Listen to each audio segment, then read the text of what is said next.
War's medical report. At the beginning of this war, the Union seemed to be doing better than the Confederates with their medical help. The Union started with 98 medical officers, while the Confederates only had 24. But later on in the war, the Confederacy ended up with 4,000 medical officers working in fields and hospitals, and the Union with 13,000. Thousands of women helped to care for the wounded. More than 4,000 women served as nurses in hospitals for the Union. Throughout the war, the Confederates had Dr. Moore in charge of their medical care, but he got most of the Confederate supplies by stealing from the Union's warehouses and hospitals. Miss Clara Barton was in charge of the medical care for the Union side, with help from Dorothea Dix. Hospitals were located in the middle of the battlefield, and 2- or 4-wheeled ambulances were used to carry the wounded to the hospitals. But many died on the way because of the bumpiness of the 2-wheeled rides. Surgeons had no qualifications to be surgeons in this war. Hardly any training was needed, and barely any were trained. But who needs to learn how to chop off a leg? That's right, I said chop.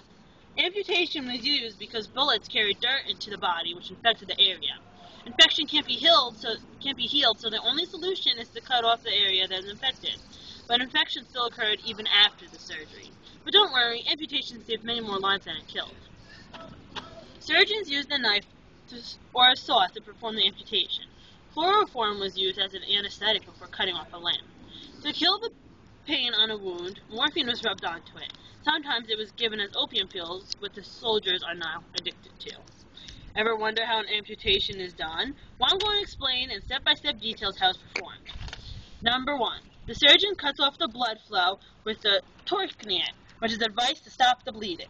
He takes his scalpel and slices through the outlying tissue and flesh. A hacksaw-like tool called a capital saw is used to saw through the bone. After the bone and flesh is all sliced off, the surgeon takes silk sawders in the north and cotton sawders in the south and sews the major arteries and veins together. Oh, man. And that's the amputation.